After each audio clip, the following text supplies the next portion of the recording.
5 in the morning, I'm up chasing chicken with you. Like for me, subscribe for me. What's rocking? It's Big Checky, Uncle Flexi from the Chicken Chasers podcast. We advise everybody to wake up every day and chase their chicken. Every episode is brought to you by the 4 P's that's protect, provide, people, positivity. Protect and provide for your family, and when you approach people with positivity. Try saying that 5 times fast. We back with another one. You feel me?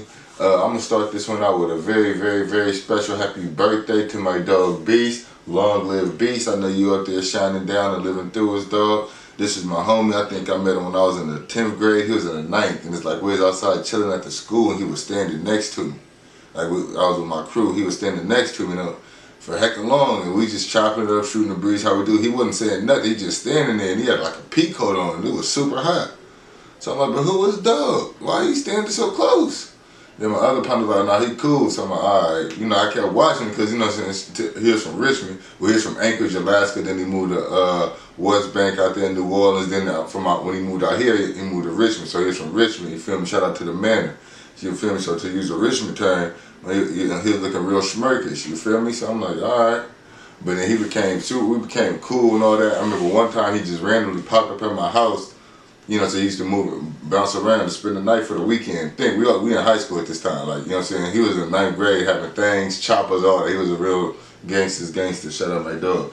But he spent the night one weekend, you feel me, because he'd be from all around. And my brother happened to be home from college at the time. So him and my brother was talking crazy to each other all weekend. Ooh, roasting, talking crazy. It seemed like it was going to be a fight and all that. At the end of the weekend, my brother was like, bro, I rock with dog.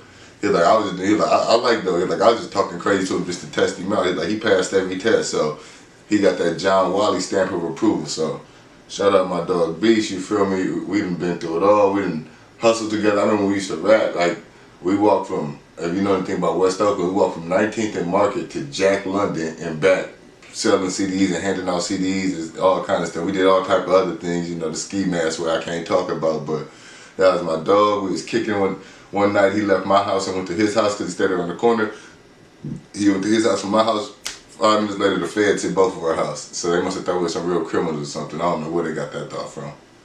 But yeah, shout out my dog. It always saddened me because he didn't get a chance to fully blossom and live his life, but he's shining and living through it. So we're going to keep living it on for you. Happy birthday to my dog. Many, many more. And my favorite birthday memory of my dog is we was lit one night going to go get some more Swishers or something. We was probably smoking Swishers or White Cats at the time. It was me, him, and my cousin Tubby. He just looked at us both like, I'm feeling so good, cuz. I feel like killing somebody, cuz. I'm like, alright, I don't know how the two correlate, but hey, I'm with you, so. Happy birthday to my dog, Long Live Beast. You feel me? Happy Father's Day to all the fathers out there. Happy Father's Day to all the mothers out there that gotta be fathers. Happy Father's Day, because parenting is not an easy job, but it's necessary. You gotta take care of them kids, man. I know you heard Obama.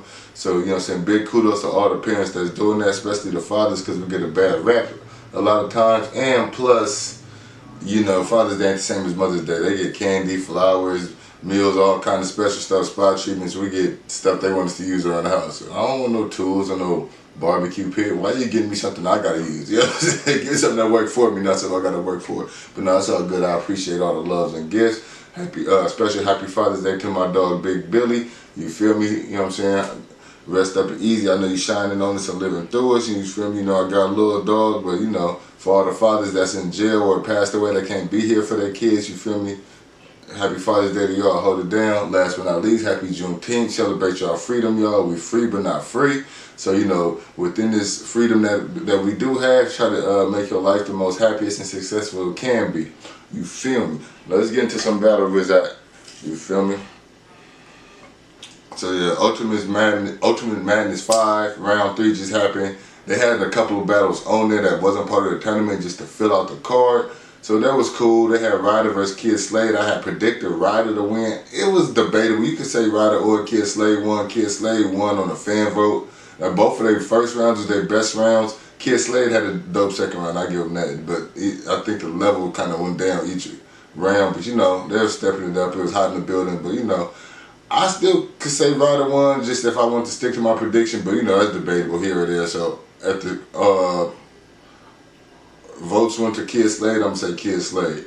Then next they had Your Honor versus Steams. That battle was like Your Honor got some dope stuff. He said some dope stuff in there. He had some dope performance in there, but at the same time he did a lot of stumbling and choking. And Steams wasn't really stumbling and choking. He just wasn't dope. Like he was saying some good stuff, but he was rapping so fast to his material. Like I don't know if he used to the big stages. It was like you can't even get your cadence off. You can't even get a flow with the audience. So even with the little stumbles and all that, I got Your Honor winning that one 2-1. Steams he was cool, but he was uninteresting. His fit was nasty. He had on a multicolored Laker hat, some multicolored shorts. I don't know, he was whack out there. His whole presence, he was sweating through his shirt. Shout out Steams, but yeah, it wasn't a good look for you, Dougie. Then it was Old Red versus None None. Dope battle. I predicted None None would win. None None won. He got the fan vote. He got, you know what I'm saying? He won the fan votes. But it was a dope battle. Old Red came out going crazy. But he like I said, props. People bring out props in battle rap, and to me, props 8 times out of 10, props is usually whack. We'll talk about that later because it was a good prop happened later in the event. But props is usually whack, and he brought out like a signing board to be like a professor, you know, like K-Shine already did that. So it's like, I respect it, but it's like, and then he did the thing like where he'd say a bar and break it down what he just said, like we get it the first time you did it, but you know, I get it, that's your thing, but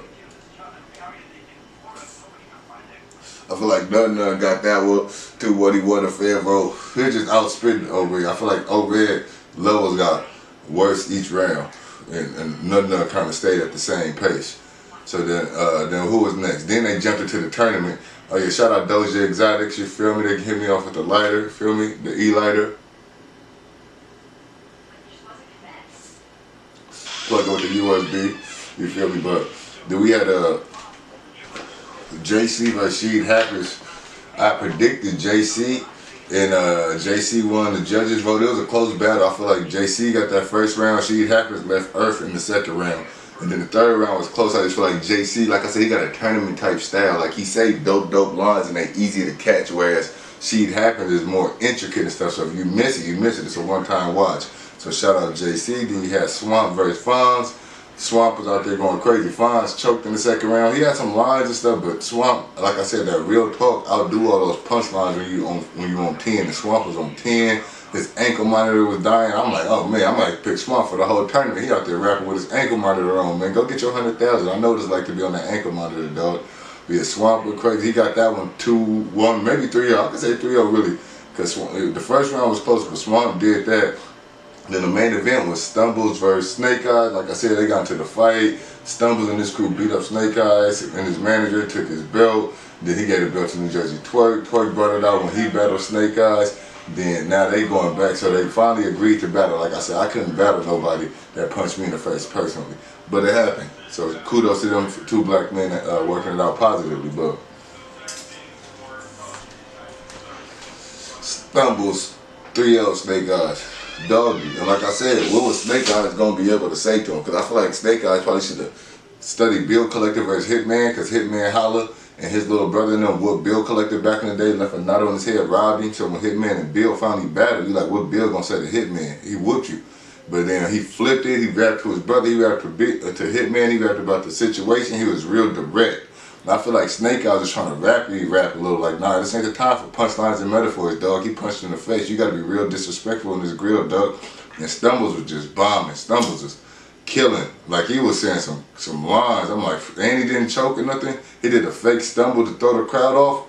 Stumbles did that. Shout out Stumbles. And then in the last round, he brought out the boombox. He started playing the hit him up beat, hit him with the F y'all, the staff, record label, and the crew. It was over. Snake Eyes just looked defeated. He complaining to the judges. And the cold part is this battle was for Snake Eyes Midnight Madness belt, and they had $4,000 on the line on the bet. So that not only did this crew beat you up, take your belt, y'all agreed to battle, put $4,000 on the line and your belt. He 3-0'd you in the battle. All judges and the crowd picked him. He got the money, the belt. He won the fight, the battle, and the war.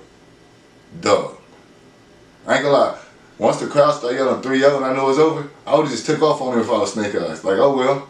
You got that, but you're not gonna whoop me in the hands and in the battle, dog. That's not happening like that. But that's how it played out. So shout out Stumbles. And I'm gonna give Stumbles my Big Billy award for performer of the night. I was gonna give it to Swamp, but then Stumbles came out and he set the building on fire. So shout out shout out Stumbles, shout out Swamp too. Shout out JC, shout out Nun, shout out Kid Slade, and shout out Your Honor for all winning tonight. You feel me? Shout out my dog Beast, happy birthday. Shout out Big Billy, happy Father's Day. Shout out all my black people, happy Juneteenth. Let's live it up. It's Big Checky Uncle Flexy from the Chicken Chasers podcast, and we out.